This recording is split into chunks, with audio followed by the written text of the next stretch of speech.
stalking me.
The staircase was broken. I had to make my way up some other way.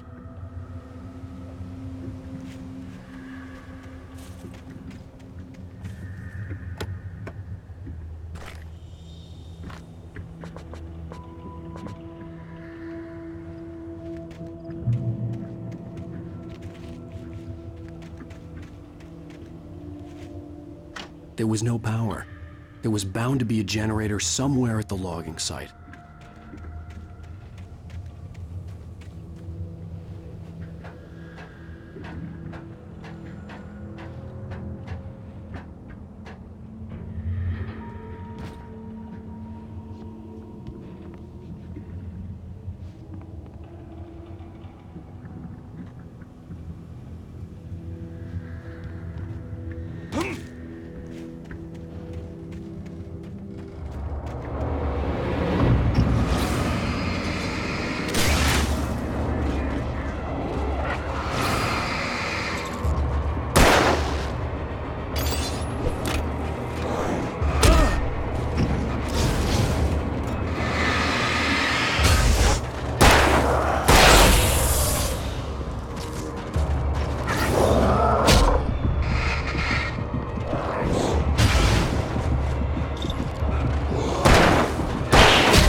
I heard them before I saw them, swooping down from the sky and screeching as they came. I spun around just as the cloud was upon me. For an instant, I stared into 100 dead eyes, black pearls glittering in the darkness. I raised the flashlight and the swarm exploded like fireworks. Feathers burned, turned into ash. I couldn't hear my scream above theirs.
I was just outside for a breath of fresh air, and what a night. I know most of you are probably in your beds by now, but if you're still up and around, take a moment. Step outside for a spell and breathe in deep. The weather is absolutely still. The sky is crystal clear. It's like the forest is quietly breathing along with you. As you listeners know, I'm a night owl, and it's on nights like this I wish I wasn't cooped up in the studio. Makes an old man like me wish I could just roam wild. But here I am, and who'd keep you company all night long if I weren't? It looks like I'm not the only one staying up late. Caller, you're on here.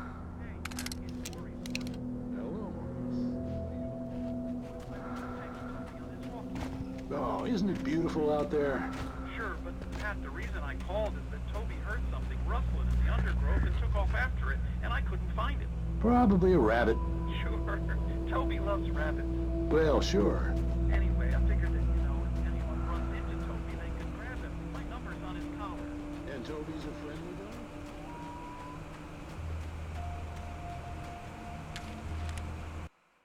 At first, I kept finding the pages as if by accident. The book I couldn't remember was either a terrible and true prophecy or an act of creation that had rewritten the world. I began to hunt the pages feverishly, for they held the answer to the mystery. With it, I could save myself. With it, I could save Alice.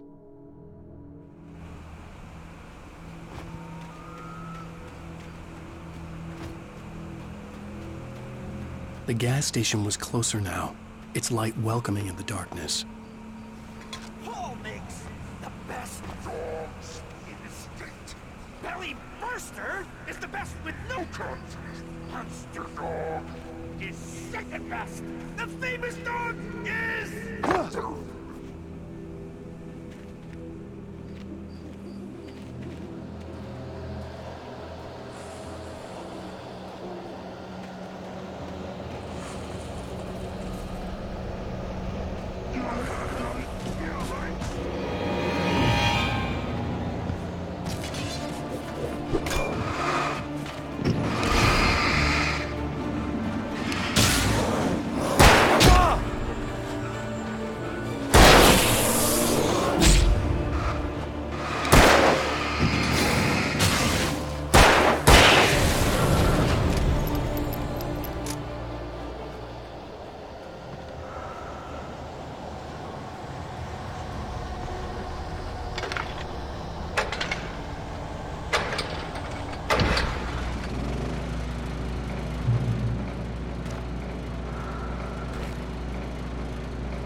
I stepped into the gas station's garage. It was dark and quiet.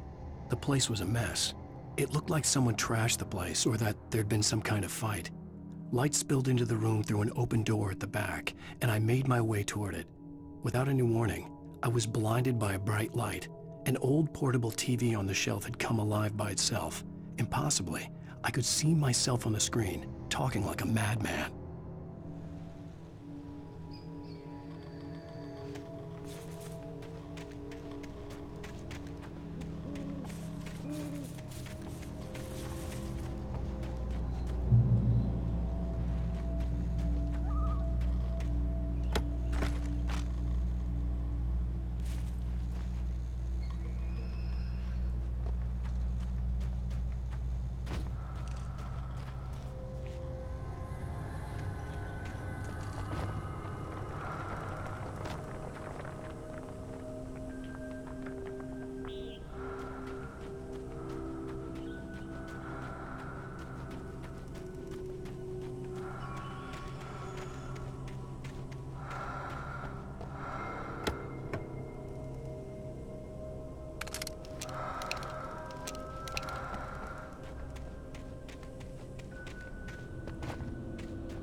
The cabin on Cauldron Lake? She asked. The sheriff looked at me suspiciously. The early morning light flooded through the office windows. I would probably never have gotten out of the woods alive without her help, but I couldn't tell her the truth of what I'd faced the previous night. She'd think I was lying or crazy. She'd lock me up, and she wouldn't help me find Alice.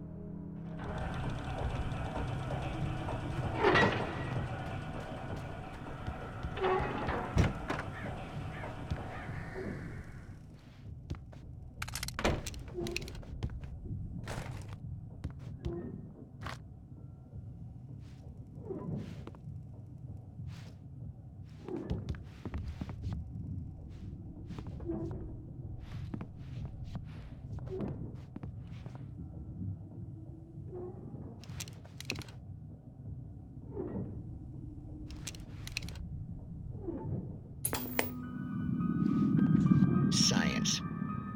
It bestows immortality on those who advance it to elevate all of mankind. Newton, Einstein, Sagan, princes among men. But the price for such a legacy is steep indeed.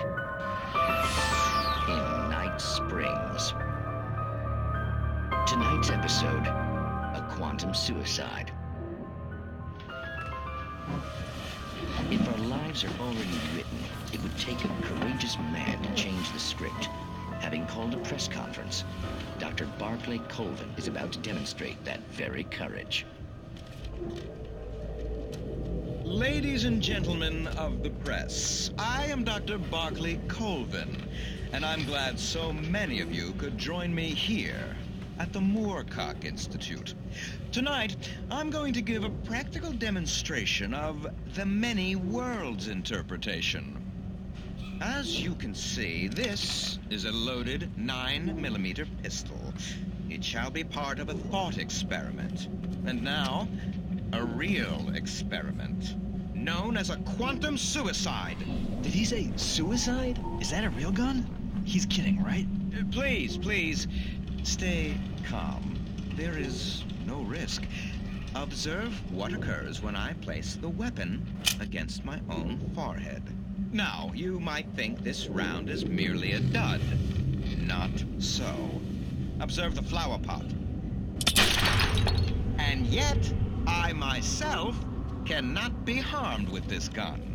With each pull of the trigger, two new realities branch off. One in which the weapon didn't fire, and one where it did. With my machine here, I have ensured that this reality is always the former. I have bestowed upon myself quantum immortality. Under no circumstances can this gun kill me. So wait. What you're saying is that every time you pull the trigger, in another reality, you die? Yes, of course, but that's completely trivial. There's an infinite number of things that could happen at any moment, and they always do happen somewhere. The point is, this one thing did not happen here. You're insane, Colvin. Insane? Insane? Hey, was this thing supposed to be plugged in?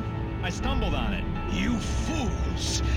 Gaze upon quantum immortality.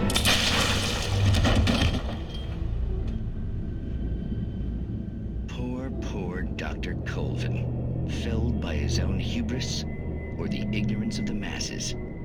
Perhaps he should have left the crate unopened, the decaying atom unobserved. Curiosity often kills the cat. In Night Springs.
Stucky's body vanished, leaving behind only a lifetime of nightmares to come.